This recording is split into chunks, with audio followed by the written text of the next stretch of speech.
Hi everyone, thanks for joining us today for our chapter book story time. We're here at the Caribou Public Library. I'm Miss Erin, and I'm glad that you're with us. We're continuing to read in Little Women by Louisa May Alcott. We're on chapter 32, which is called Tender Troubles. We'll be reading half of the chapter today. So, here we go. Joe, I'm anxious about Beth. Why, Mother, she has seemed unusually well since the babies came. It's not her health that troubles me now. It's her spirits. I'm sure there is something on her mind, and I want you to discover what it is. What makes you think so, Mother? She sits alone a good deal and doesn't talk to her father as much as she used. I found her crying over the babies the other day. When she sings, the songs are always sad ones, and now and then I see a look on her face that I don't understand. It isn't like Beth, and it worries me. Have you asked her about it? I've tried once or twice, but she either evaded my questions or looked so distressed that I stopped. I never force my children's confidence, and I seldom have to wait for it long. Mrs. March glanced at Joe as she spoke, but the face opposite seemed quite unconscious of any secret disquietude but Beth's. And after sewing thoughtfully for a minute, Joe said, I think she's growing up, and so begins to dream dreams and have hopes and fears and fidgets without knowing why, or being able to explain them. Why, Mother, Beth's 18, but we don't realize it. We treat her like a child, forgetting she's a woman. So she is, dear heart. How fast you do grow up, returned her mother, with a sigh and a smile. Can't be helped, Marmee, so you must resign yourself to all sorts of worries, and let your birds hop out of the nest one by one. I promise never to hop very far, if that is any comfort to you. It is a great comfort, Joe. I always feel strong when you are at home, now Meg is gone. Beth is too feeble, and Amy too young to depend upon. But when the tug comes, you are always ready. Why, you know I don't mind hard jobs much. There must always be one scrub in a family. Amy is splendid in fine works, and I'm not. But I feel in my element when all the carpets are to be taken up, or half the family falls sick at once. Amy is distinguishing herself abroad, but if anything is amiss at home, I'm your man. I leave Beth to your hands, then, for she will open her tender little heart to her Joe sooner than to anyone else. Be very kind, and don't let her think anyone watches or talks about her. If she would only get quite strong and cheerful again, I shouldn't have a wish in the world. Happy woman! I've got heaps. My dear, what are they? I'll settle Bethy's troubles, and then I'll tell you mine. They are not very wearing, so they'll keep.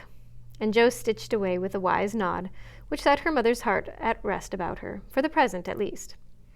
While apparently absorbed in her own affairs, Joe watched Beth, and, after many conflicting conjectures, finally settled upon one which seemed to explain the change in her. A slight incident gave Joe the clue to the mystery, she thought, and lively fancy, loving heart did the rest. She was affecting to write busily one Saturday afternoon, when she and Beth were alone together. Yet, as she scribbled, she kept her eye on her sister, who seemed unusually quiet. Sitting at the window, Beth's work often dropped into her lap, and she leaned her head upon her hand in a dejected attitude, while her eyes rested on the dull autumnal landscape. Suddenly someone passed below, whistling like an operatic blackbird, and a voice called out, All serene, comin' in tonight. Beth started, leaned forward, smiled, and nodded, watched the passer-by until his quick tramp died away, then said softly, as if to herself, How strong and well and happy that dear boy looks. Said Joe, still intent upon her sister's face, for the bright color faded as quickly as it came.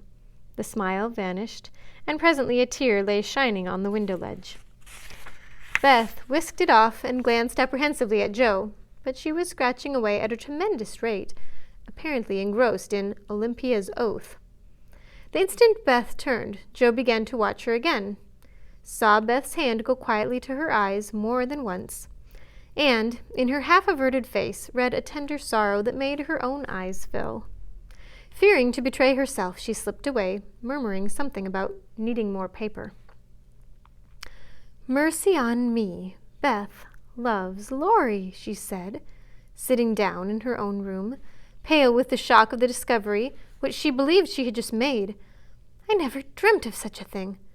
What will Mother say? I wonder if he—" There Jo stopped and turned scarlet with a sudden thought. If he shouldn't love back again, how dreadful it would be. He must. I'll make him. And she shook her head threateningly at the picture of the mischievous-looking boy laughing at her from the wall. Oh, dear, we are growing up with a vengeance. Here's Meg married, and a ma, Amy flourishing away at Paris, and Beth in love. I'm the only one that has sense enough to keep out of mischief. Jo thought intently for a minute, with her eyes fixed on the picture. Then she smoothed out her wrinkled forehead, and said with a decided nod at the face opposite, "No, thank you, sir. You're very charming, but you've no more stability than a weathercock, so you needn't write touching notes, and smile in that insinuating way, for it won't do a bit of good, and I won't have it." Then she sighed, and fell into a reverie from which she did not wake until the early twilight sent her down to take new observations, which only confirmed her suspicion. Though Laurie flirted with Amy and joked with Jo, his manner to Beth had always been peculiarly kind and gentle. But so was everybody's. Therefore, no one thought of imagining that he cared more for her than for the others. Indeed, a general impression had prevailed in the family, of late, that our boy was getting fonder than ever of Jo, who, however, wouldn't hear a word upon the subject, and scolded violently if anyone dared to suggest it. If they had known the various tender passages of the past year, or rather attempts at tender passages, which had been nipped in the bud, they would have had the immense satisfaction of saying, "I told you so." But Jo hated philandering, and wouldn't allow it, always having a joke or a smile ready at the least sign of impending danger. When Laurie first went to college, he fell in love for, about once a month. But these small flames were as brief as ardent, did no damage, and much amused Jo, who took great interest in the alternations of hope, despair, and resignation, which were confided to her in their weekly conferences. But there came a time when Laurie ceased to worship at many shrines, hinted darkly at one all-absorbing passion, and indulged occasionally in Byronic fits of gloom. Then he avoided the tender subject altogether, wrote philosophical notes to Jo, turned studious, and gave out what he was going to dig, intending to graduate in a blaze of glory. This suited the young lady better than twilight confidences, tender pressures of the hand, and eloquent glances of the eye. For with Jo, brain developed earlier than heart, and she preferred imaginary heroes to real ones, because, when tired of them, the former could be shut up in the tin kitchen till called for, and the latter were less manageable. Things were in this state when the grand discovery was made, and Jo watched Laurie that night as she had never done before. If she had not got the new idea into her head, she would have seen nothing unusual in the fact that Beth was very quiet and Laurie very kind to her. But having given the rein to her lively fancy, it galloped away with her at a great pace, and common sense, being rather weakened by a long course of romance writing, did not come to the rescue. As usual, Beth lay on the sofa, and Laurie sat in a low chair close by, amusing her with all sorts of gossip, for she depended on her weekly spin, and he never disappointed her. But that evening, Jo fancied that Beth's eyes rested on the lively dark face beside her with peculiar pleasure, and that she listened with intense interest to an account of some exciting cricket match, though the phrases "caught off a tice," "stumped off his ground," and "the leg hit for 3" were as intelligible to her as Sanskrit. She also fancied, having set her heart upon seeing it, that she saw a certain increase of gentleness in Laurie's manner, that he dropped his voice now and then, laughed less than usual, was a little absent-minded, and settled the Afghan over Beth's feet with an assiduity that was really most tender. "Who knows? Stranger things have happened," thought Jo, as she fussed about the room. "She will make quite an angel of him, and he will make life delightfully easy and pleasant for the dear, if they only love each other. I don't see how he can help it, and I do believe he would if the rest of us were out of the way." As everyone was out of the way but herself, Jo began to feel that she ought to dispose of herself with all speed. But where should she go? And burning to lay herself upon the shrine of sisterly devotion, she sat down to settle that point. Now, the old sofa was a regular patriarch of a sofa, long, broad, well-cushioned, and low. A trifle shabby, as well it might be, for the girls had slept and sprawled on it as babies, fished over the back, rode on the arms, and had menageries under it as children, and rested tired heads, dreamed dreams, and listened to tender talk on it as young women. They all loved it, for it was a family refuge, and one corner had always been Jo's favorite lounging place. Among the many pillows that adorned the venerable couch was one, hard, round, covered with prickly horsehair, and furnished with a knobby button at each end. This repulsive pillow was her especial property, being used as a weapon of defense, a barricade, or a stern preventative of too much slumber. Laurie knew this pillow well, and had cause to regard it with deep aversion, having been unmercifully pummeled with it in former days, when romping was allowed, and now frequently debarred by it by taking the seat he most coveted, next to Jo in the sofa corner. If the sausage, as they called it, stood on end, it was a sign that he might approach and repose, but if it was laid flat across the sofa, woe to the man, woman, or child who dared disturb it. That evening, Jo forgot to barricade her corner, and had not been in her seat 5 minutes before a massive form appeared beside her, and with both arms spread over the sofa back, both long legs stretched out before him, Laurie exclaimed with a sigh of satisfaction, "Now, this is filling at the price." "No slang," snapped Jo, slamming down the pillow. But it was too late. There was no room for it, and coasting onto the floor it disappeared in a most mysterious manner. "Come, Jo, don't be thorny. After studying himself to a skeleton all week, the fellow deserves petting and not to get it." "Beth will pet you. I'm busy." "No, she's not to be bothered with me. But you like that sort of thing, unless you've suddenly lost your taste for it. Have you? Do you hate your boy and want to fire pillows at him?" Anything more wheedlesome than that touching appeal was seldom seen, but Jo quenched her boy by turning on him with a stern query. "How many bouquets have you sent Miss Randall this week?" "Not one, upon my word. She's engaged. Now then." "I'm glad of it. That's one of your foolish extravagances, sending flowers and things to girls for whom you don't care 2 pins," continued Jo reprovingly. "Sensible girls, for whom I care whole papers of pins, won't let me send them flowers and things. So what can I do? My feelings must have a went." "Mother don't approve of flirting, even in fun, and you do flirt desperately, Teddy." "I'd give anything if I could answer, 'So do you.' As I can't, I'll mercilessly say that I don't see any harm in that pleasant little game, if all parties understand that it's only play."